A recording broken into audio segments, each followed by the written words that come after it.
Okay, we're live once again here on a wonderful Sunday. Had some good weather, was able to get out to the range once because I was tied up with a bunch of things, and weather's getting cold again, so not much shooting or working out in the garage, and I might as well get caught up on doctor's visits and all kinds of other fun stuff the next couple of weeks. But we do have a lot of content coming up. Going to do some more of our budget guns. Um, this time it's going to revolve around Bear Creek Arsenal. Is somebody that kind of come in under the wire on me. Uh,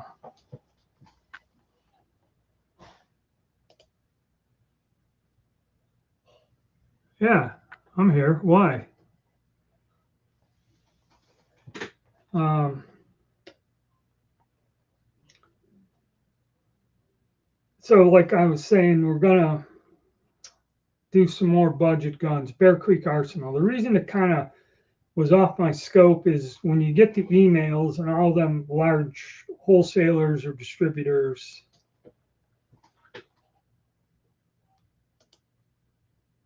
Nobody talking. We mean here at the house or whatever.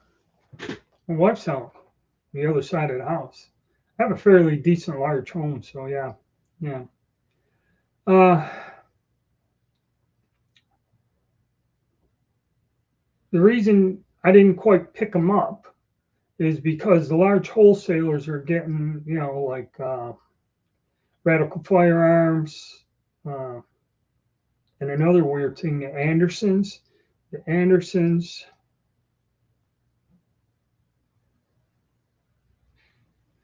uh, I've seen them pop back up, but for more than what, a C note or more than what I was getting them there.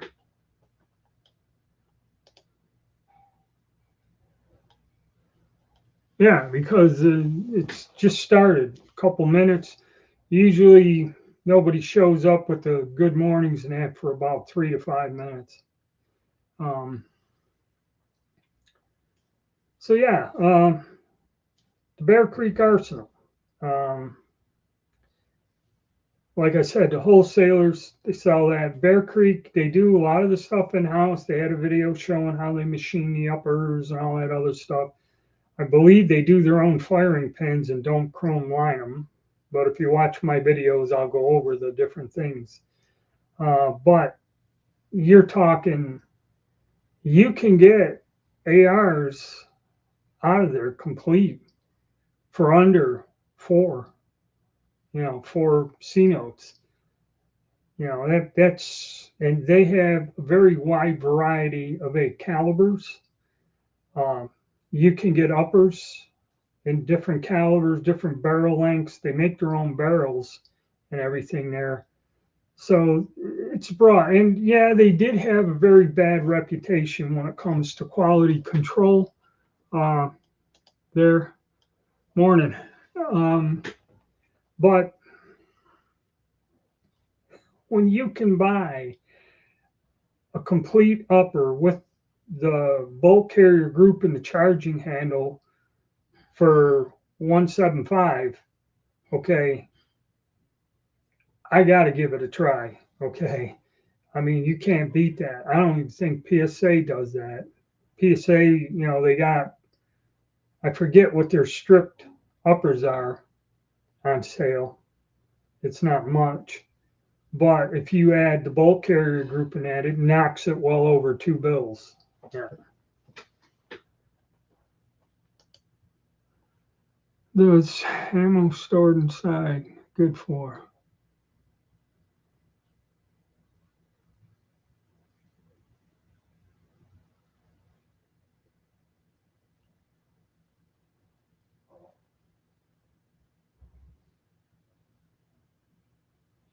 regular postal ammo.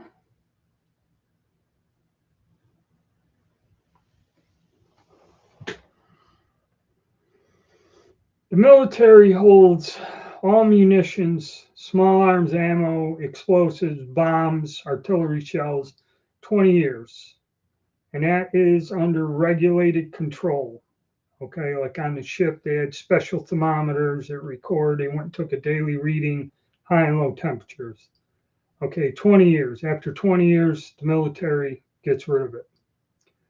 I fired surplus ammo, 30, 40 years old. I've had stuff was made in the 40s in a sealed tin, Russian ammo, that all of it went off and was fine. The things that destroy ammo are two things. Okay. Yes, storage, and basically the quality of the priming compound and the powder. I bought some Hansen ammo in the late 80s, stored it. And it was PPU ammo, was just boxed in civilian ammo. Okay. That I stored it in the house under that in sealed ammo cans. Okay. This wasn't laying out in the garage or something. And I'd say 10 to 12 years later, I took some of this ammo out because I used to buy hundreds of rounds at a time. And I went to fire it and I thought the gun was malfunctioning. The powder broke down in this. Okay, this wasn't military ammo or nothing. When I pulled it and dumped it out, half the powder was black, half of it turned yellow. Okay. So what it was is the chemical makeup of the powder and the primers, especially when you're getting the ammunition from God knows where, does have an effect on it. So it's impossible to say. Regular store-bought ammo that if you bought it 10 years ago or something and keep it in the home, probably 10, 15, 20 years. My father had shotgun shells he kept in a dresser drawer that he went hunting with that he bought before I was born, paper shells. Okay. They weren't kept airtight or nothing. And when I was in my mid 20s, I took all those shells out and I just fired them and they all went off. So can't really answer that question 100%, but that's my experience with it. Morning. Yeah, I mean, you can't beat that. Okay, no way. And if the thing works, even if you got to tweak it and fool with it a little, it's still, worth it. Pistol ammo.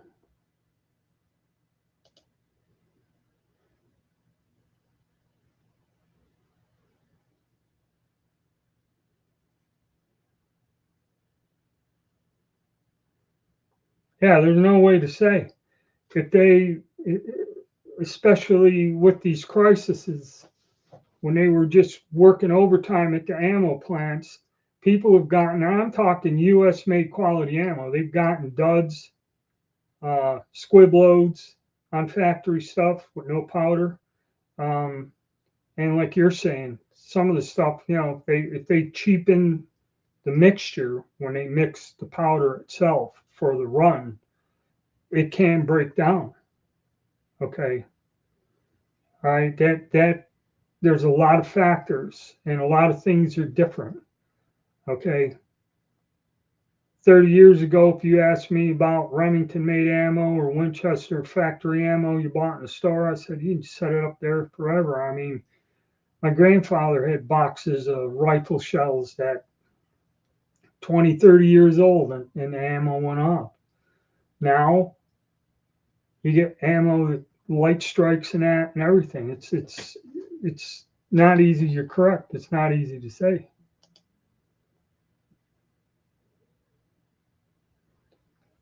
Yeah, it depends. It depends. Okay, not only the storage, if they cheapen the chemical makeup of the powder or the primers, I had old ammo that went off for years. I bought it 40 years ago.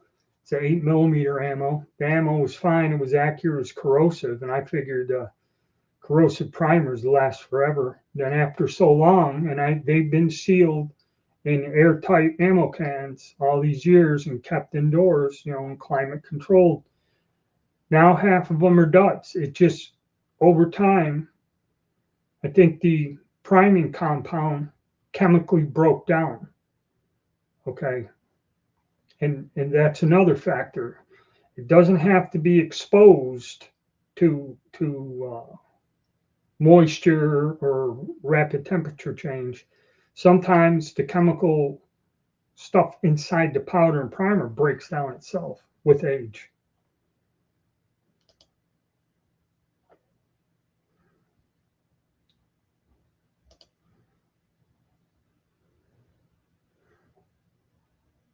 Yeah, I had that stuff at Russian. I bought a case of that Russian ammo, fired it in Mosin Guns. Not a problem. That was 1945 or something.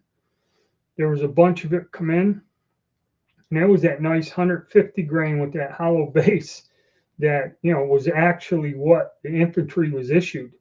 That stuff was cool. It was cheap and shot it all. It was on stripper clips also.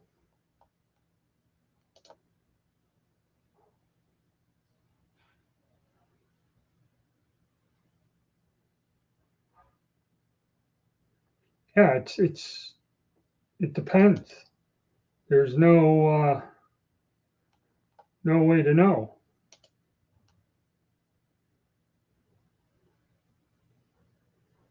Yeah, see, it's breaking down is what's happening. It's like anything you make. It's chemistry. It's the powder. Um, it just has to last for 20 years in the military and be good. If they regulate it, who knows? Czechoslovakia under the communists, they could have been making a crappy ammo just to piss the Russians off at that point in time. That's another thing you got to be careful about. Is where it's coming from. I think Mike B had a bunch of that Yugoslavian 8mm or something. It was made in the 60s. And that was hang firing and doing all kinds of bizarre stuff, and I'd figure if it was stored right and made well, 1960s ain't that bad. I mean, them guys are talking about the 32 auto they're buying from Royal Tiger and all that stuff was made, I think, in the early 70s or late 60s. And of course, nobody's kind of gotten back on whether it went off in our discussions. Morning, Peter.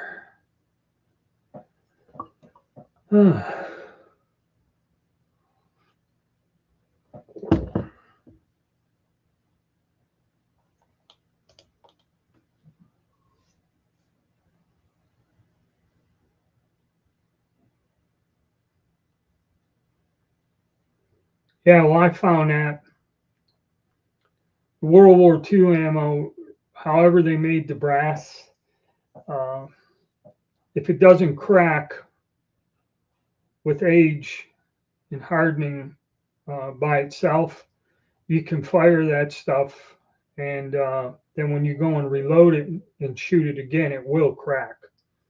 That's why if I find anything really old, like I run across a bunch of 30-06, the guy wanted pulled down that 1954, and it's got that really hard crimp where they're sealed in there, and you're going to have to cut the primer pocket back open to use it. And I said, you know what? Guy said he wanted some brass cases to make a wind chime out of. So that's where they went. They're dangling on strings and making somebody happy with wind chimes.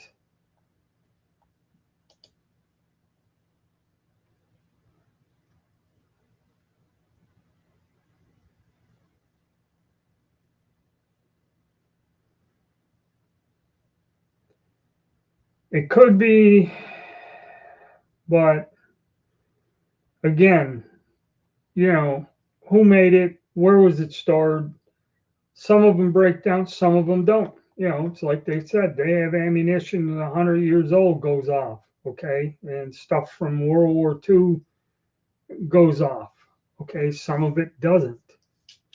You know, like I said, I had commercial ammo uh, that, you know, after 15 years or something, the powder broke down when I pulled them apart because it was doing weird. I dumped the powder out and half of it was a yellowish color. It chemically broke down because they cheapened the mixture or whatever they did to sell that ammo. You know.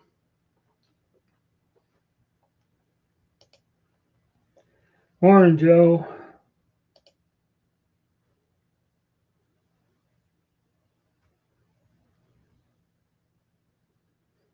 Yeah, I know that. Uh, but I got a ton of it. See, the thing is, I bought from some range once fired PPU brass 30-06. I bought like 500 pieces and I got that, and that stuff's fine, you know. Uh, to go through the work and then really I didn't have nothing in it. So for me to do all that work and screw around and that was better off turning it in wind chimes. You know, then you got to sit there and anneal all of them.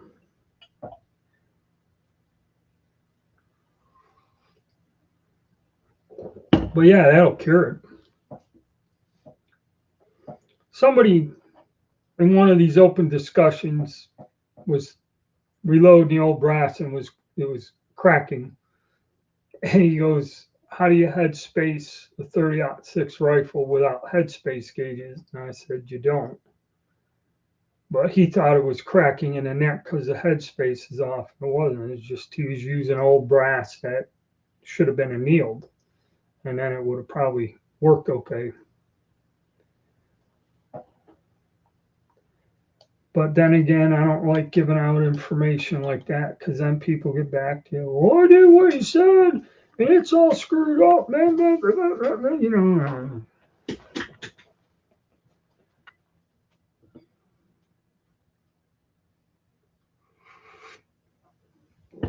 Did a video years ago on how to set up just basic tips on how to set a resizing die up. I was up there for a while, and all of a sudden I'm getting these messages and comments. "I did what you said, and it broke, and this." Well, you know, if somebody turned the sizing ball in that to where it was sticking out, then you go and do what I told you. Yeah, it'll do that. You know, generally, a brand new set of factory dies are fine as they are, but if you buy used ones, okay, you know, you gotta know what you're doing. That's why I kind of don't like giving advice out that much. Um, Sometimes people just don't understand.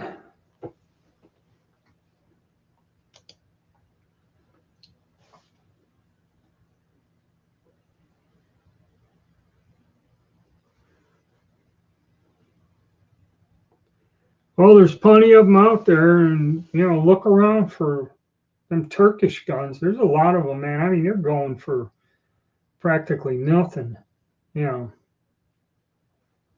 know, uh, but yeah, there's lots of choices, and they're all pretty good. You know, I mean, if you watch my videos and seen some of the stuff that I tested and worked with, you know, I mean, just use Blazer brass. It's probably the most reliable, inexpensive ammo you could find just about anywhere. You know, and it's good.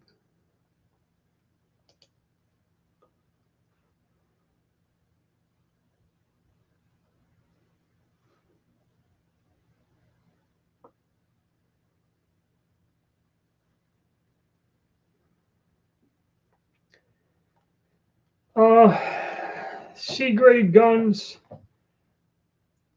they're parts guns, okay, and you know, are you going to rebuild it? You know, rebuilding these things is close to impossible. It's like everyone gets these guns where the rear sight on the Vetterlies are broke off.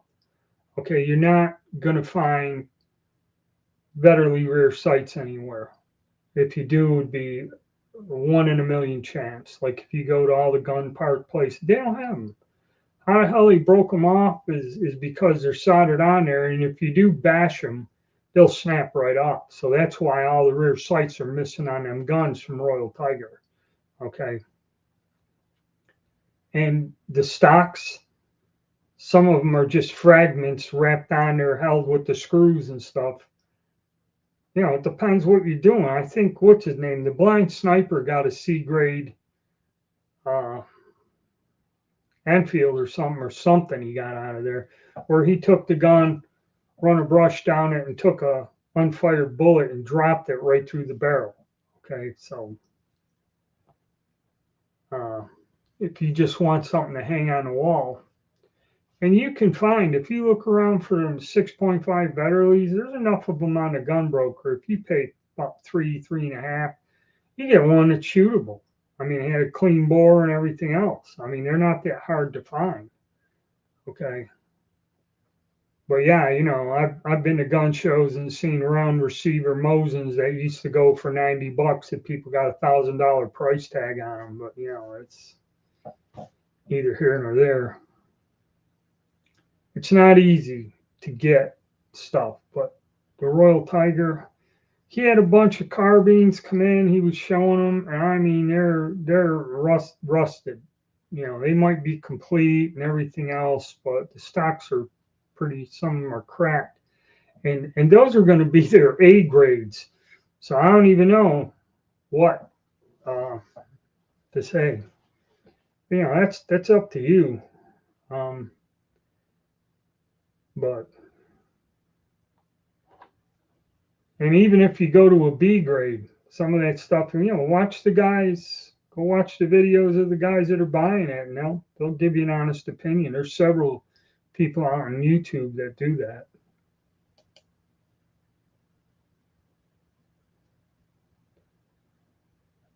I don't know. I never done that. I mean, 8mm is simple enough to get. I mean, how much of it do you need? You know, you can buy 50 pieces of correct brass for enough so you don't have to fool with that. But I don't know. I've never done it. I don't know if it can be converted. $1, $2.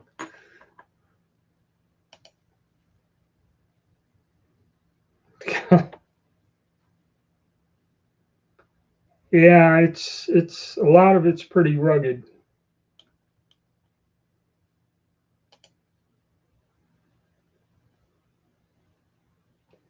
Yeah, I don't think you can do that. I mean, 8mm is still available. You know, other than trying it. I mean, people used to do that back when we couldn't get that stuff, but the PPU stuff comes in like 7.7 Jap. You know, just buy the brass. You know, you can get. I think they sell it 50 pieces of brass in a bag. And then, you know, you got the proper stuff that don't strain your dies, that don't break stuff. And that. Here we go. Okay, so yeah, you got to have form dies. All right. So yeah, you're not just running it up the sizing die. And that. You got to have some special stuff. And like I said, what the form dies cost you, or custom dies and that, just go buy the brass. It's still pretty much commercially made. You know, save yourself some money, really.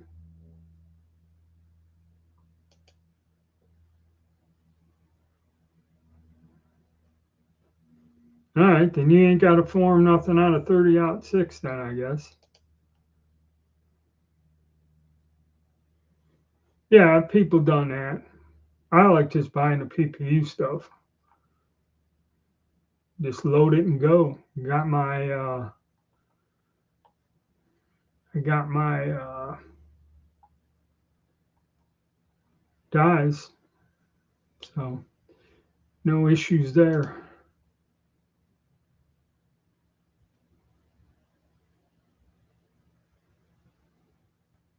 Well, that's what I mean. It saves you a lot of hassle in that. I don't, I took that old 30-06 brass and gave it to a guy to make wind chimes out of.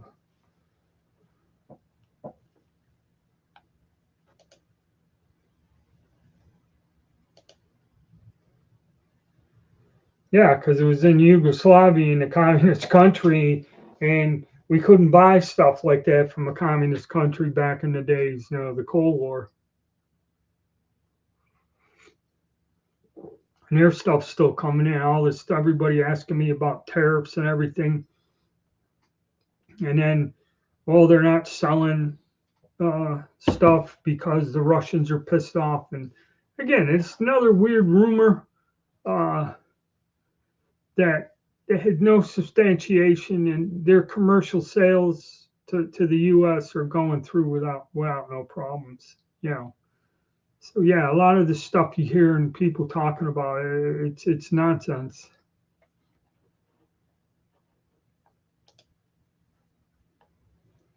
Yeah, but Norma was expensive. I remember a box of, you'd have to order it, nobody stocked it, and you'd have to go to a gun shop for the internet and ask the guy to get it, and then he'd tell you, say, come back in a few days, I'll make some phone calls, and the distributors may have it, and that stuff was like $20 a box,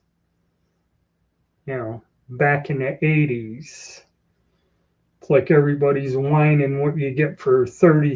This one will go, I remember, you walk in a Kmart or Nichols or any department store that had a sporting good counter, and you get a box of 30 ammo for like $6. You know, that was quite a few years ago, but yeah, that was another cartridge you never thought you'd see become shortage or something.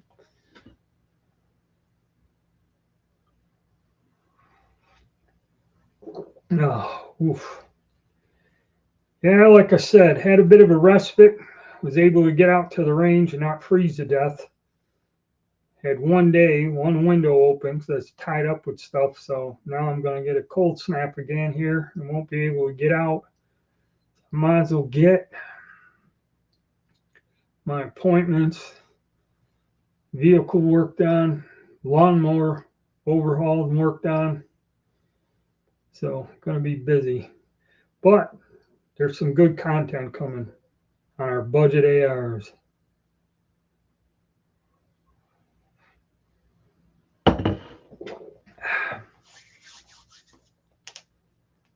Uh, yeah, that's what it was. Normal was the only one that made that. They made the 6.5 Carcano, 7.7 Jap, 6.5 Japanese, and that was the only place you could get 7.62 by 39 back in the late 70s, early 80s.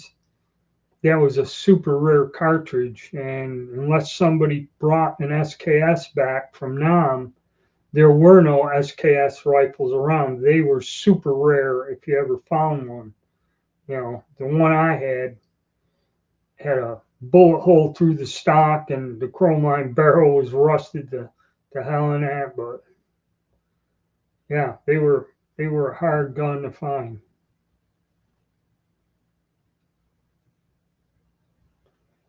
But I remember that. Yep. Every time you pull the trigger was a $1 bill went up in smoke.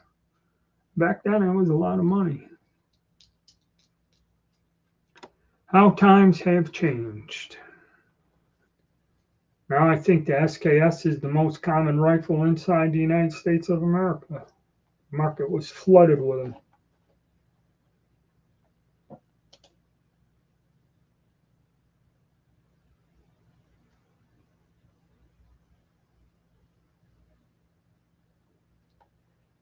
Yeah, that is.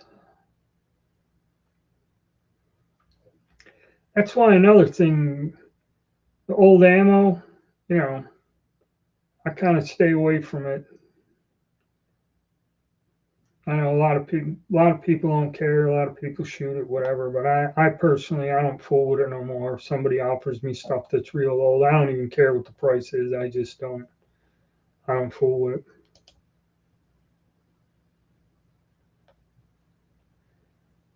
Yeah, look online. There's a guy that makes all these small parts, like the little aircraft things, and I think firing pins and that. There's somebody out there.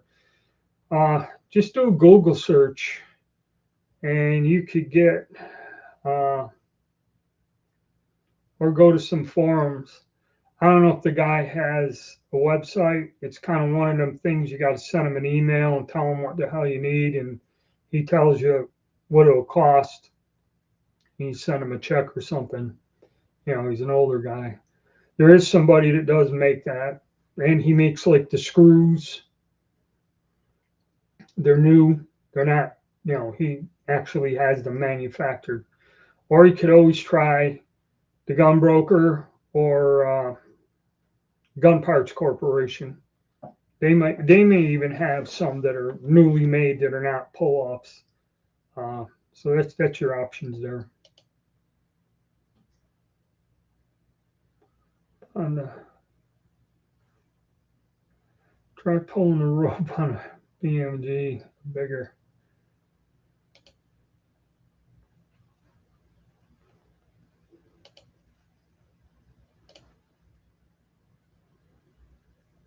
Yeah, weld it and reshape it. I don't know. Yeah, I mean, go look and see what they cost.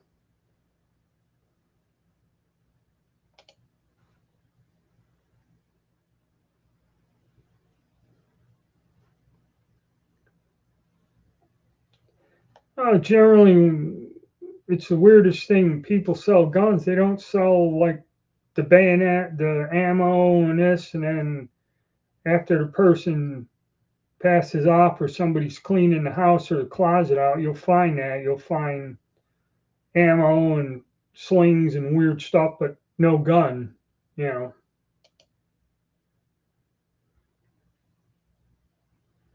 Yeah, there you go. Liberty Tree Collector.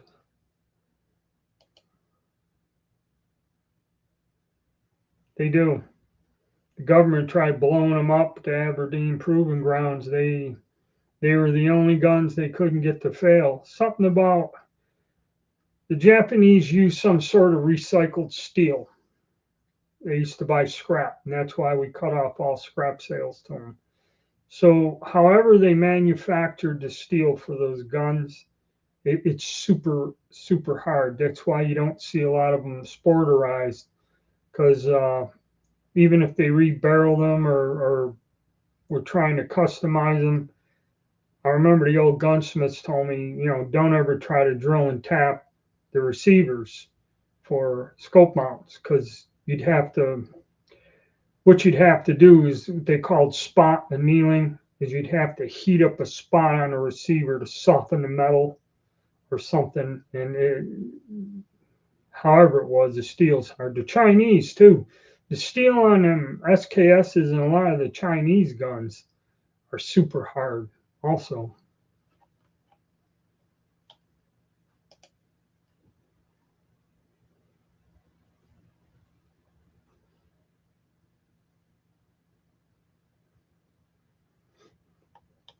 Well, I kind of did when I bought the 3 books. They knocked some off, and then I did something with a credit card where I put in. They gave me another discount, so I kind of got them discounted, not from the people selling the books, but the way I bought them. I kind of did save some money on them. But yeah, they're good books, and everybody that reviews them just like shows you the friggin' book and one thing. You know, who knows? Maybe they'll send me a autographed copy next time if you go to their website. But they are, reference books are important. Okay, and nowadays people just want one little bit of information or something, it's like them books I bought on the Star and the Astra pistols. They were quite expensive. But if you read it and the guy gives you the whole history of it all and the political situations in Spain and how the company ended up going bankrupt and the different labor laws and disputes and how the Spanish economy uh, changed, then you understand how these guns. See, I guess Star used to do. It's like your car. You go buy a brand new car, you drive it around for a while, and you come back to the dealership and you trade it in. And they give you a discount on buying a new car. Ah, excuse me.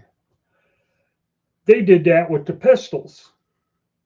You buy one group of pistols, and 20 years later, you come back and you give them back what was left or whatever. Star would take them, discount your order for the new guns, manufacture your new guns, take the old guns, refurbish them or tune them up and replace broken parts. And then they would sell the older used guns uh, for a profit, to get money back. And that's why, and the weird thing is, even if the gun was in production 20 years, they made small changes to the dimensions of the friggin' parts. So one of them pistols made in the 40s, if you had the parts that were made in the 60s or 70s, there's like a 10 thousandths difference on the diameter of the firing pin. They don't work real good when you put the newer parts with some of the older slides and receivers. That's why they had a reputation. Interarms would sell these guns, and they were junk. They just wouldn't work. Okay, and see, now you got to understanding that, because I had one. It was an S model, the little small 380s. I had to do some work on it myself and get the correct diameter firing pin. I kind of got it to work somewhat, but that's the way it goes.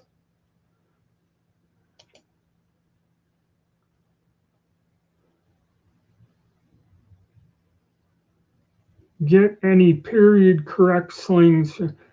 Well, what they use is that sling they put on the M1 Garand or the M14. That sling, you can find them on Amazon. Let me see if I got the damn thing here.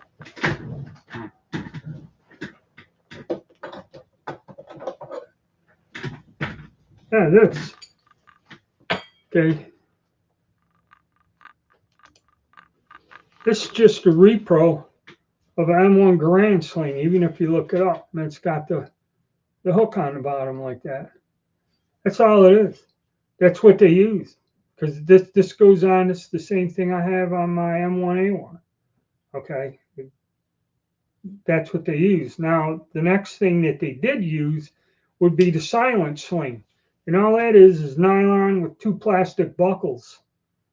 And, they're all over the place. You can still find them. That's the period correct slings that, they had.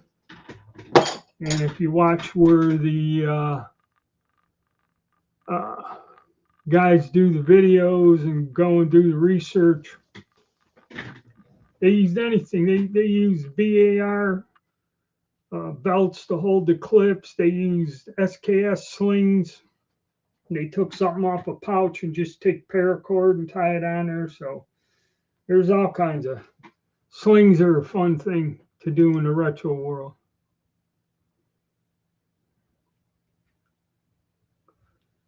Well, I got the guns. I could show you an M1 Garand, an M114, and then a 601 M1A1 or A1 M16A1, and that, and then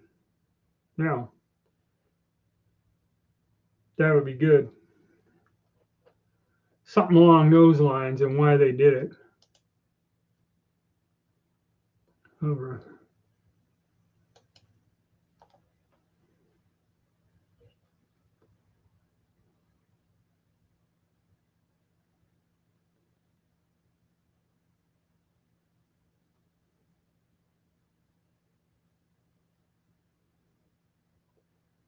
Yeah, the 6.5 by 57 Roberts. I had somebody do that to a Dutch carbine. They screwed it up. That stuff wouldn't even. They went too deep with the chamber. It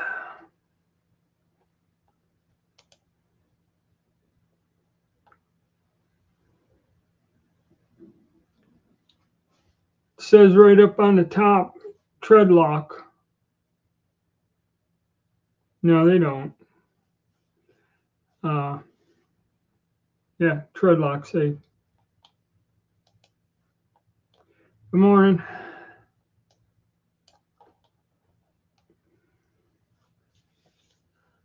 Oh. Yep, reference books and that.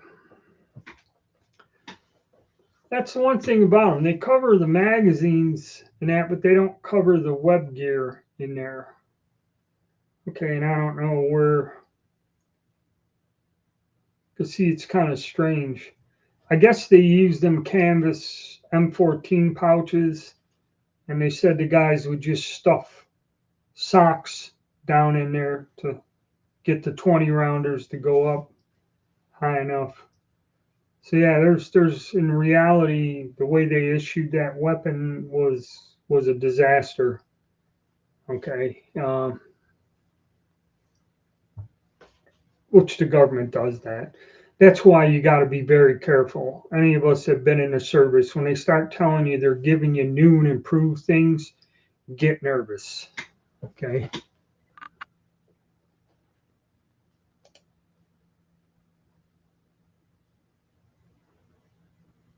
Yeah. Yeah. I seen that. I got the tracking and that uh, and everything. But that's what I'm going to do is do a full gray. Because I mean, it's stupid to go with a gray and then black. The color difference is different, but that'll just go on the back shelf for a while until I see what I can do. I just finished another build. It was all black. And I got to go out and test fire these guns and do some work with them before I keep going anywhere else. And then there's other things coming up. All right.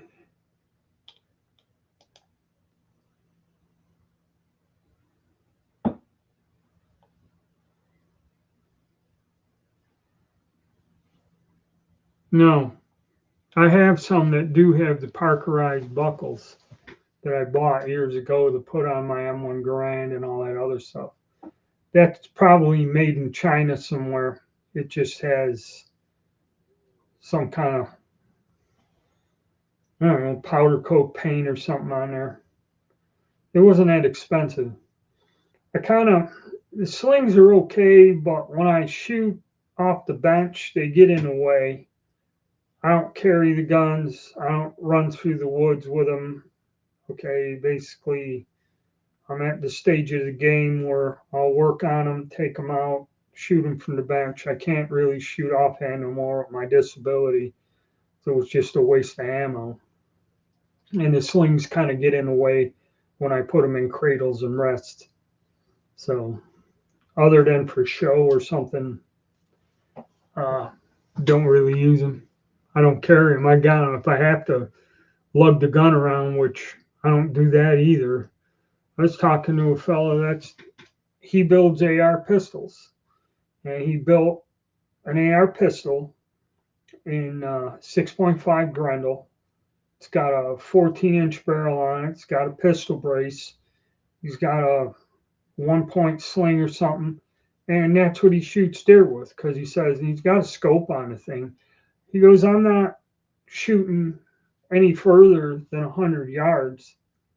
And he goes, why should I have a 24-inch barrel gun in the Grendel when I got this pistol rig? And that's what he goes and hunts with. And he said he's bagged a ton of deer with that. But, you want to call it an AR pistol. I mean, the thing is, still somewhat substantial. It isn't a 7-inch barrel, but yeah.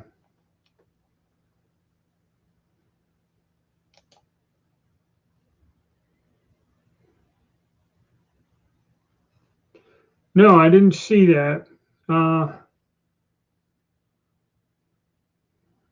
s- I'll have to look into that. Maybe I'll do that if I get some time today to I've heard that, but I didn't see anything. Is that this year, or what year is that going to come out? I know CZ did the 75. They did some sort of anniversary thing, and there's two or three different. I know a guy from my veterans post that he's got it set that he wants one of these, but I think it's the standard model. I don't know if it's engraved or kind of painted on there, because the engraved ones, if you want the fully engraved ones, they're quite expensive. And I know this guy, he ain't gonna drop that kind of money on there. The other ones like about 750 units, and the fully engraved ones are, if you can find them, are way out there, like 1.5K or something. So I don't know. We'll see.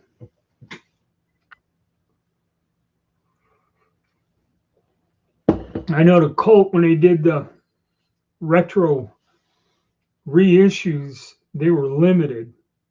I didn't know that. And the Colt ones are were astronomical right from the get go. You know.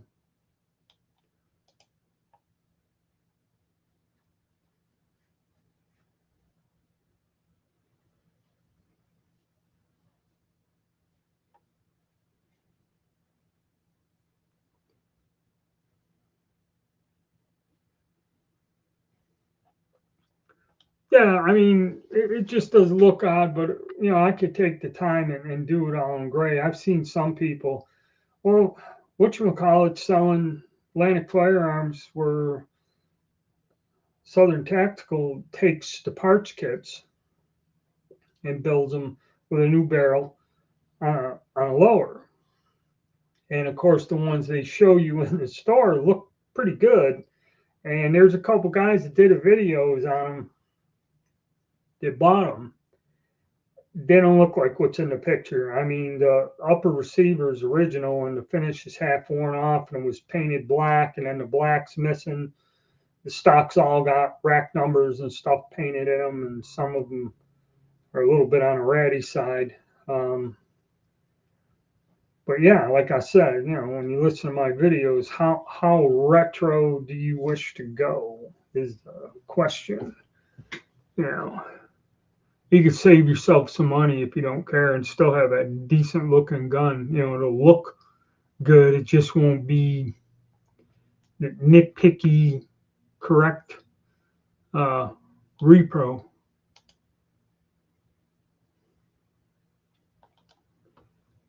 Well, where are you? Okay, there's different gunsmiths around. It depends where you live. I mean, if you live near Raleigh and that, there should be somebody there. That's where a lot of places are, and that. But you might be better off sending that to like Fulton Armory or them guys that specialize in M1 Garands and M1A1s. Because that's where I sent my gun when I lived in New York State. I just sent it to Fulton Armory, and there's another place, and they can rebuild, do all that, and you don't need an FFL if you're sending your gun. You send it in UPS to them. You don't need no transfer or nothing. Sending it to a gunsmith to have it repaired and sent back to you. It'll be sent right back to your house. Okay, so you don't have to screw around with any of that. But that's what I do instead of trying to find a gunsmith. Because unless you had work done by him, how do you know how good he is?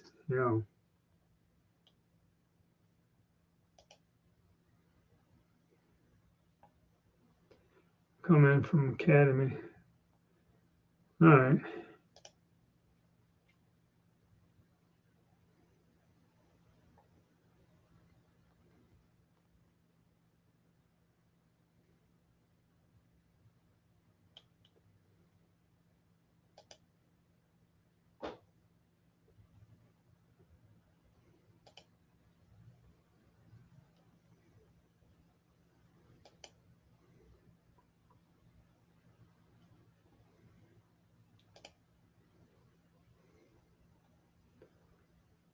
Charlotte, yeah, I don't.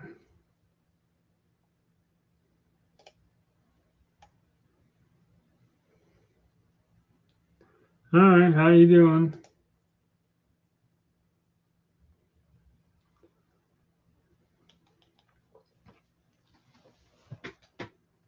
All right, so you're down in Charlotte. All right,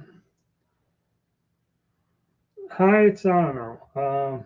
I never did any business with them.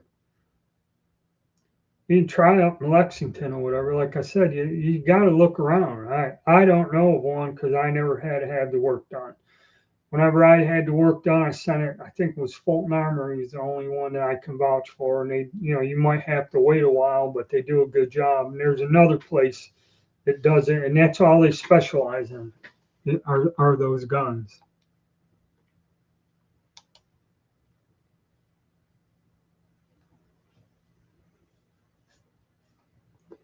Yeah, you can bolt back together. You're not really a gunsmith building an AR. If you can change the spark plugs in a car, change the oil, you can build, put together an AR.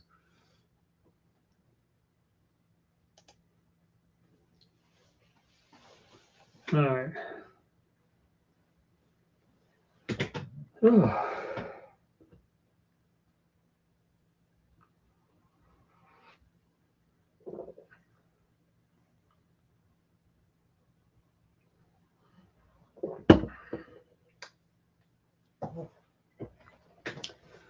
Yep. Yeah, the retro stuff, they got you over a barrel. I still don't know who makes those barrels. You can find the pencil barrels here and there if you look around. I don't know if they're chrome lined or not, but they just have a gas port and the back end there with the pin put on there. And to do it the military way, to properly drill and mount that front sight post, okay, that I've seen a guy do it in the homemade setup on his machine and everything else. Um, and the one guy showed how he did it at Colt. They just had this machine that it would lock everything in, line it up, and it's old school stuff. This stuff. And he goes to drill from one side, drill the other, and I guess ream it, and then you take it out and tap the pins in. And like he said, those pins in the barrel were set at the factory, and that's a unit. And if there's something wrong with it, you take the whole barrel assembly out. If something's busted off, or chuck it and get a new one. So that's another thing. That's why there's some guys that will take the pulled off front sight and then they kind of drill it, they line it up and drill it and put a set screw and re-hold it back in. I don't know. If it works and they do it, fantastic.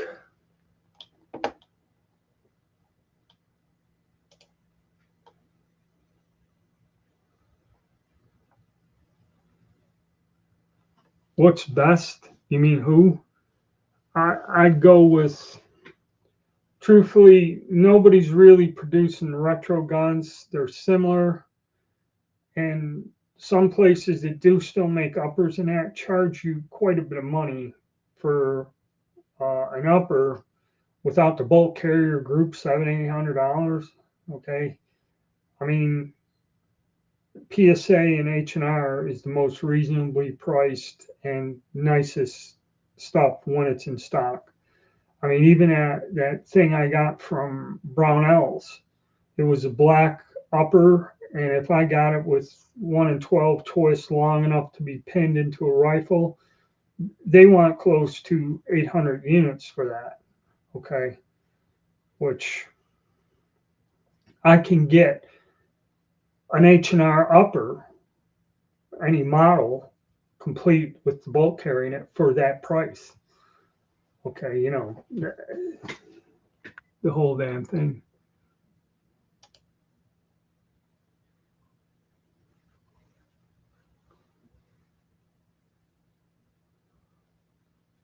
a poverty pony. I kind of don't understand the question. The poverty pony is what they called Anderson because Anderson had the little horse as their logo, okay, on an Anderson lower receiver. And in a discussion I had with someone who actually made custom guns and built ARs on Anderson receivers, I don't really understand why anybody calls them a poverty pony because never had anything wrong with any of them, anything go wrong or not work well or none of that stuff. Okay, and I don't understand your question of asking me if an H&R from PSA would be considered a poverty pony. I don't know the meaning of the question or what point you're trying to get here.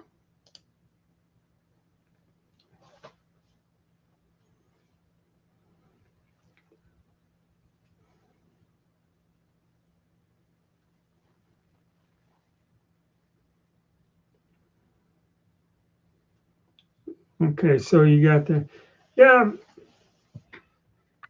that one was a little bit more, it should run better than the ones that were going for like 2C notes.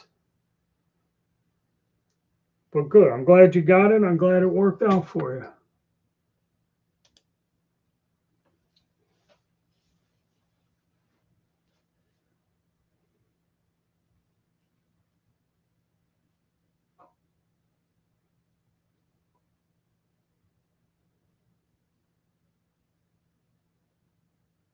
All right, then they're not using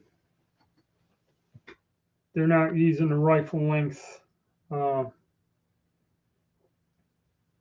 gas port. See, that's where I got when I was putting together the A1. I thought I bought because it was in stock or whatever. I wasn't paying attention, and the way they put it, they didn't show it's a +1. They have rifle length +1, +2 for whatever. And I got confused, thought it was rifle length, didn't know it was a longer one. And then I'm looking, I said, this isn't a mid length. And then they have this intermediate. So I got one of them, and the intermediate didn't fit. Then I realized, I had every size gas tube other than just a plain rifle one. All right, so yeah, they do that. Faxton gunner barrel. So that's got to have an intermediate, I believe, length. It's not a mid length and it's not a rifle length. So that's where, and I wonder why. Well, it must be the way they do the barrel contour or something. Because some of these, if you find, like I'm trying to build a dissipator, and it's a little bit more difficult than I thought because they're either heavy contour barrels or they get one that they have to have that where the gas block is at mid length has to be wider, like 3/4 of an inch. So it's got like a little step belt and then goes back down. And so, yeah, there's all kinds of stuff. You got to be careful when you're building nowadays.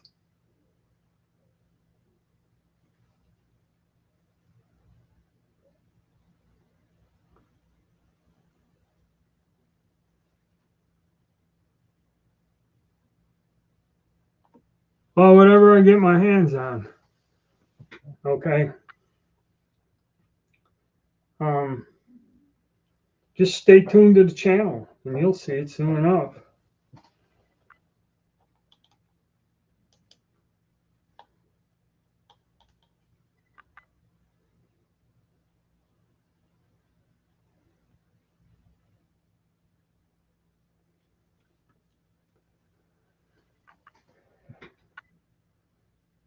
Yeah, that's about true. The H&R stuff's the best you're going to get.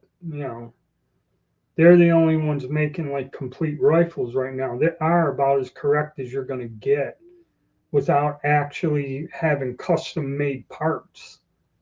that School of the American Rifle, that guy goes and he gets parts kits, and he had a 601 parts kit. I don't even know what he paid for that. It must have been astronomical. But he would go and he'll get custom made stuff. There are people that do that. You can contact them, and they will either parkerize the gun for you, refinish it, or they will make custom make parts that are correct for them super early builds. Okay. And see, that's getting really retro deep.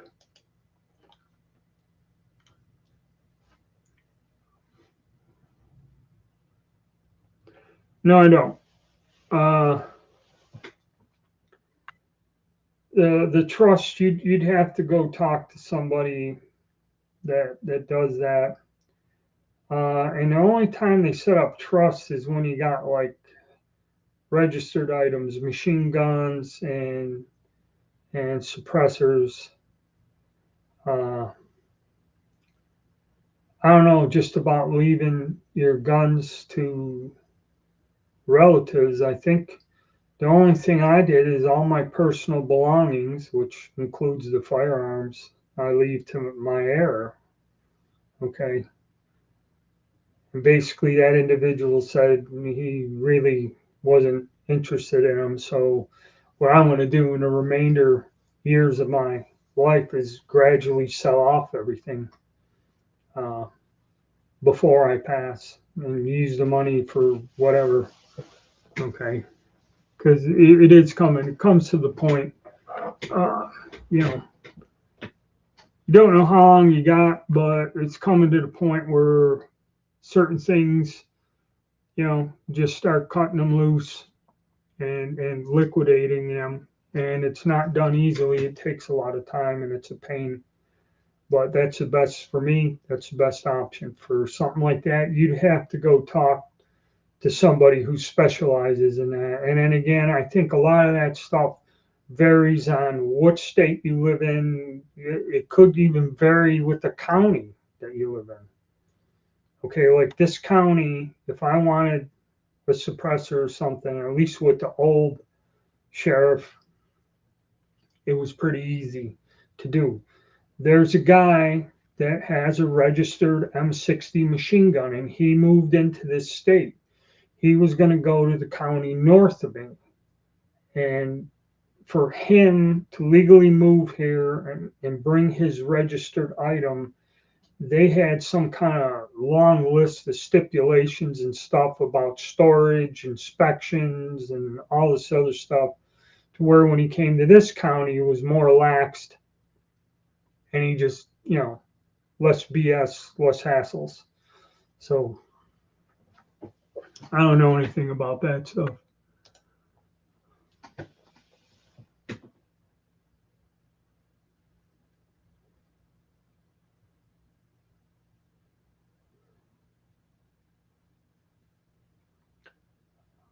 Yeah, I like to have them in the gray, but the problem is a lot of times, like the uppers are black, and also a lot of these retro barrels have M4 feed ramps, and other than one or two, see, I don't know which one of the H&R retro uppers marry up with the M4 feed ramps, or if there's a difference. Okay, so this is where the confusion gets. And I'd like the gray ones over the black ones. But there's an issue when you're piecing them together. They don't have, or like the stripped down barrels, they're parkerized, so it don't matter whether you got a gray or a black. That's not neither here nor there. But the twist rate and whether they got M4 feed ramps. It's like you'll find a stripped barrel, a 1.7 twist with M4 feed ramps, 20 inches. That's what I had to end up. Well, I didn't get the M4 feed ramps because my upper receiver didn't have that.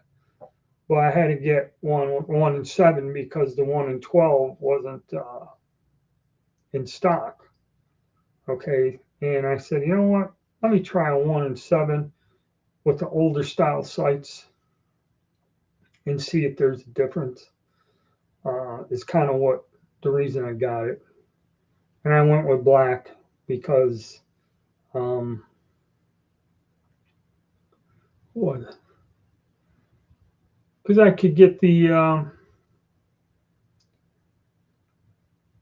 I got a deal on upper receiver. It was a lot less than what H&R had a gray one for. So that's why I went with the black. Kind of done that. And plus I had all the leftover parts and pieces from the 601 that the safety was all black. So I figured, what the hell, just go with the black and try to, instead of getting a gray door, you can get gray takedown pins and everything else if you want to pay, you know. So that's why I went with the black. So it wouldn't look odd.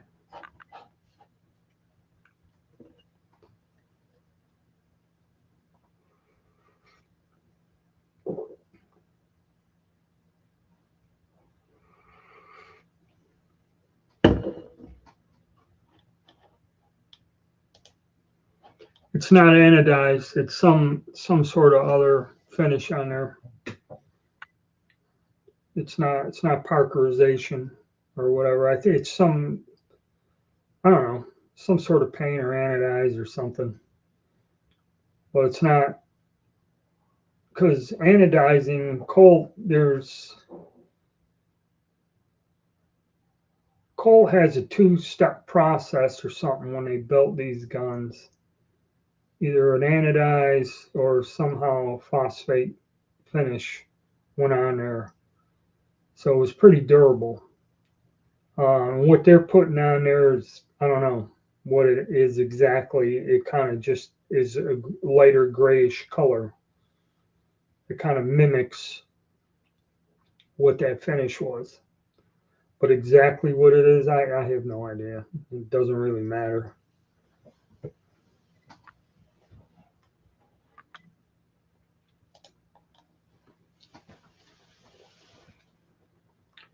What do you mean by mismatched uppers and lowers? Depends on the models.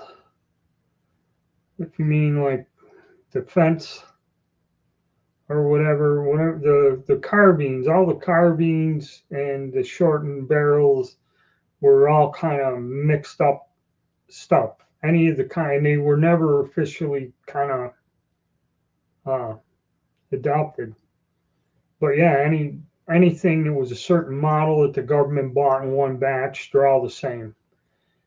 But now when you get in the field and stuff starts getting twisted around, you might have photographs showing mismatched weird stuff.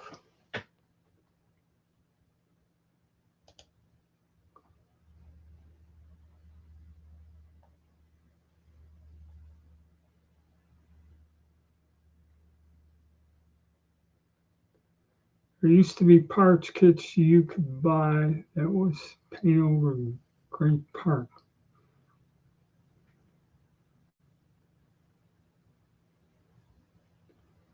Okay. Not really. No. No. Color wise, no. You didn't see nothing gray, black, no. Okay, because everything Colt made was the same finish. All right, so there's no mismatched colors.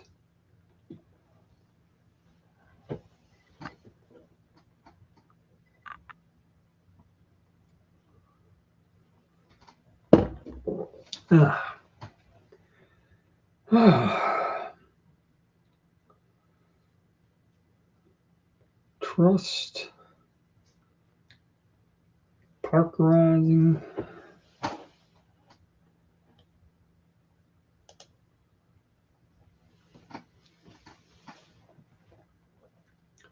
Yeah, DPMS I think was bought up by the conglomerate. there's a lot of stuff. I mean, 6 years ago was when Brownells decided to do the retro. I don't know if that's when Colt decided it or Colt did it afterwards. It was extremely popular. And if you watch the videos, most of them were 6 years ago. And then when Brownells only did it to where you get the uppers, like in that video there, they only sell uppers now. They don't sell complete guns. So when they sell the uppers, that was 4 years ago. They switched up. They didn't sell complete guns. 4 years ago, they started selling uppers. They're kind of sporadic. They do make an actual 605 upper or barrel assembly. And that's something that it's sold out, or you got to get a backlog on it. And that's not even correct. That's like a wide chamber in 1 and 7 or something, or 1 and 8. It's not 100% correct. And then another place has it, and again, it's the right contour. It's got a mid-length gas system, but you know, it's 1 and 7 chrome lined. So it's hard to kind of get the exact things. But DPMS, yeah, I built the A2 style I have is built, I think, on a, I don't know if it's a DPMS. Yeah, there's several companies that are no longer with us.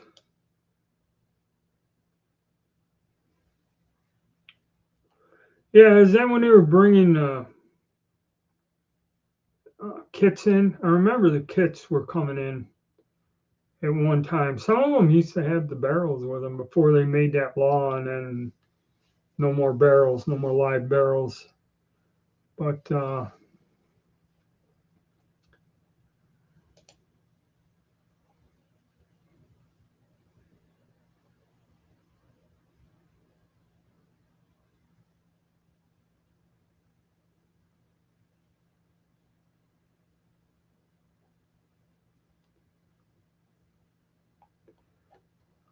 well, it depends. It's going to cost you less because the SP1s, they are Colts. Colts hold their value. Okay. And they go for 2K just about. Nice ones. So, it depends. If you want an SP1, it's just a slick side, all made by Colt. Some people, that's a big deal. They want a Colt product made by Colt, nothing else. But yeah, and they do sell. But XM16E1, if you like the older style, that would be a good one to get. Actually, they're kind of sold out right at the moment on those.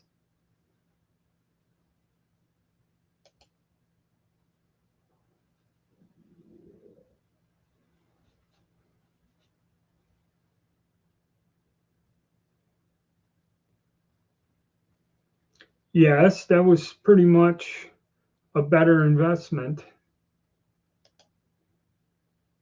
Yes, kits, I thought so.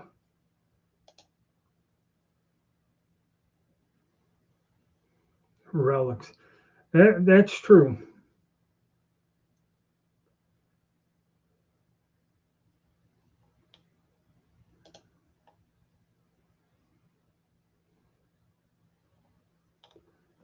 Yeah. Matter of fact, that kind of has stagnated. Let's take a look at what's going on there. Right now, $79.84 for an ounce of silver. That ain't too bad. Yes, I do. I used to have a whole bunch of them. But I haven't taken them out in quite some time. See, that's another thing. I did a lot of work with them, fired a lot of rounds through them. I remember buying cases, 1,000 rounds of ammo. And that, I still have some wolf ammo. But I got a AR that I built in 7.62 by 39. That thing only runs with brass case ammo that's reloadable. But yeah, I got AKs. Didn't really keep them because, see, when you paid so much for them, you have a half dozen of them, and they go up $700. I got bills. I ain't financially independent. They go. They go when they're high. Now they're $1,000 a piece. You know, who the hell know? I mean, they're all over the place. They're a common gun. You know.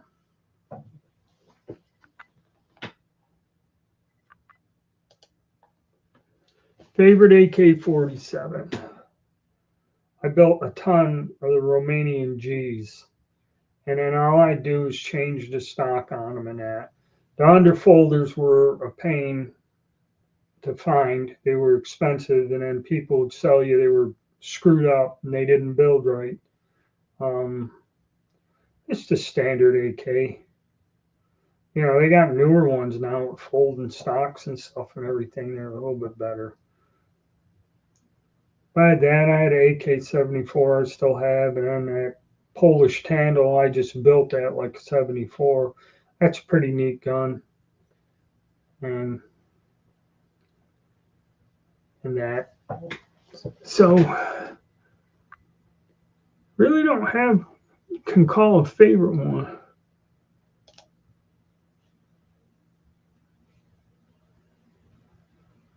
Means counterpart of the retro ARs. If you're talking about an AK-47, yes, I have one. But the Vietnamese use a lot of other things than just ARs, SKSs and Nagants, French rifles, all kinds of stuff they had there.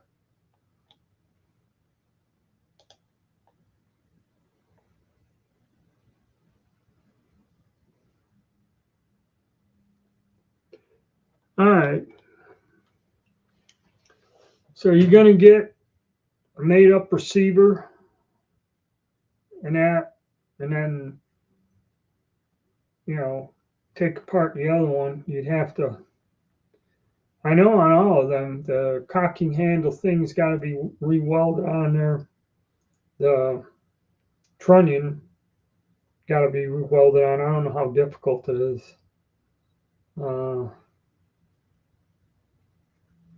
But yeah. What's the barrel look like? That's what I'm curious of, because they got some FNFALs out of Syria. What condition are the barrels in? I get nervous to get an FN that was sent out in the 70s because something tells me they've used that gun a lot. And even though it's got a live barrel on there, they say they're good, but show use. So, the FN kits, they want quite a bit of money for them.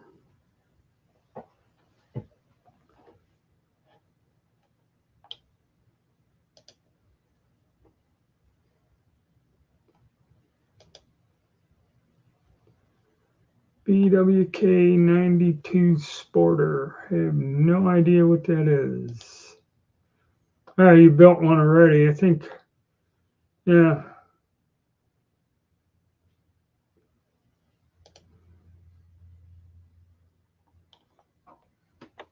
Okay, see, you can never really tell. Half of that stuff in there could be when they cut or sawed the receiver. It could just be the damn residue and stuff flew down in there.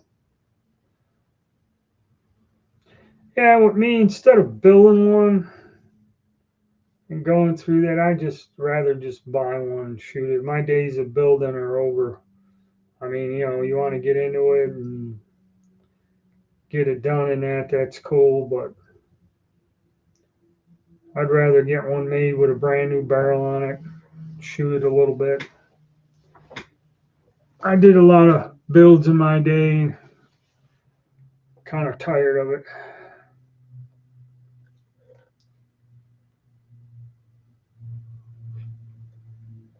But that's pretty reasonable for a kit with a barrel, you know.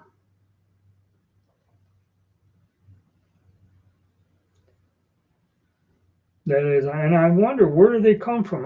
How do they get them with the barrels on there? Unless they're something that was imported a long time ago, been lying around for a while.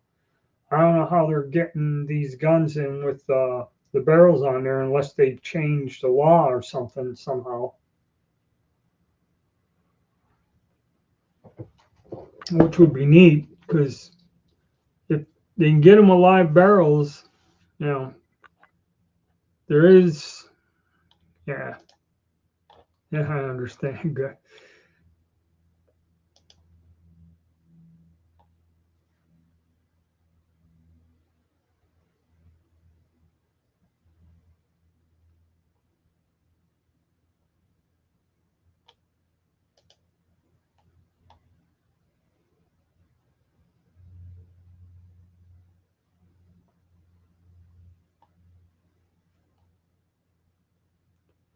Tiger stripe cover. What do you mean, jacket? Or see, there's if you pull the jacket off, there's tiger stripe cover. It's a hard cover. Okay, what he does, he has the standard book signed by the author, another 50 beans. Then they have something that goes inside a sleeve, a protective cover that's more or whatever. There's a whole thing. I just got the cheapest one.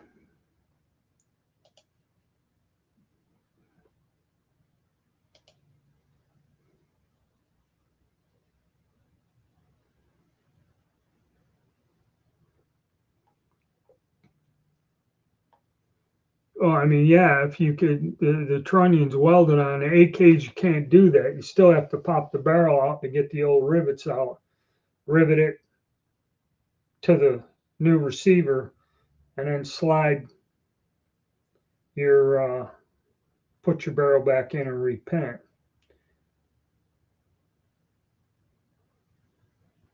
I mean, yeah, if you can get it free and line it all up and then tack weld it, all you gotta do is tack weld it in, I guess, or spot weld it.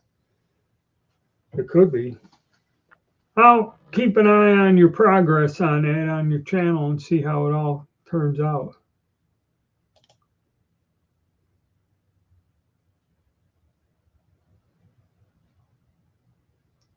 Oh, ain't that nice? Who knows? Maybe we'll see some interesting stuff coming.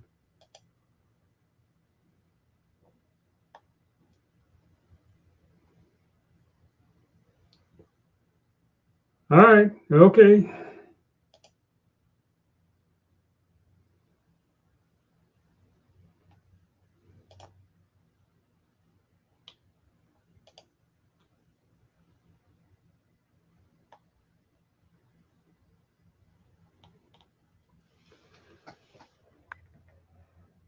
Now you're asking me, OHOS.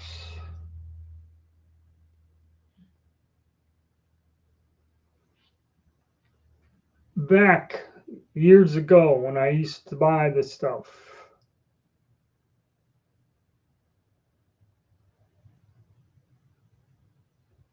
Um, I had like a Lock Miller sizing, and I think I accumulated a ton of bullet molds back in the day when they were used or something and they're not brand new in the box. People selling it for $10. I had a huge assortment that I just realized, I had some bullets I was going to cast.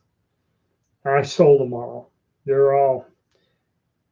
I may have had some OHOS. I did run across some people even sent me some older ones. There was a company that made bullet molds back in the 40s and 50s. I had several of them older off the wall brands.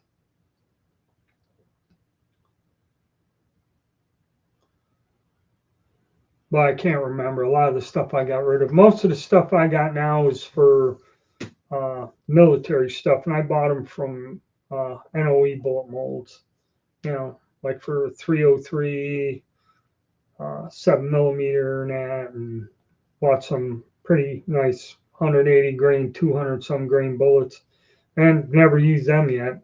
So, but next time you pop up, tell us how they worked out. 6.5s. What type of mold is it?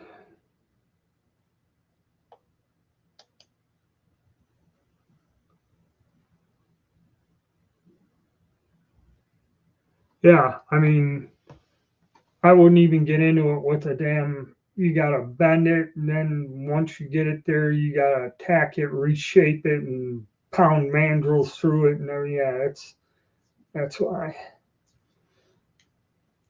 we get them already welded. A lot less headaches.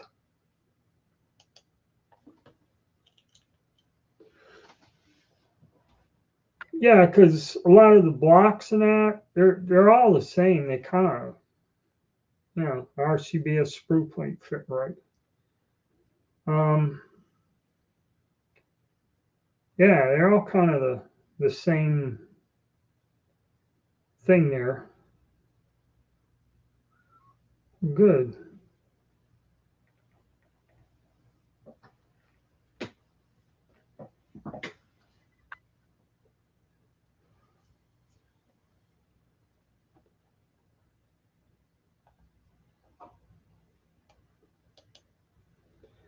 If you got a $5,000 voucher for PSA, what do you get first? Assuming, oh, I didn't get a $5,000 voucher for PSA, even though I bought one of their crooked raffle tickets.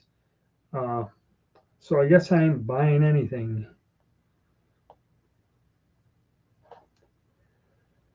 Oh. All right. It's been about an hour and a half. I'm gonna wind down. I got some things I got to take care of. Another busy week ahead of me. So thanks for stopping by. Thanks for the input, gentlemen. It was another good discussion. And I will see you all next Sunday.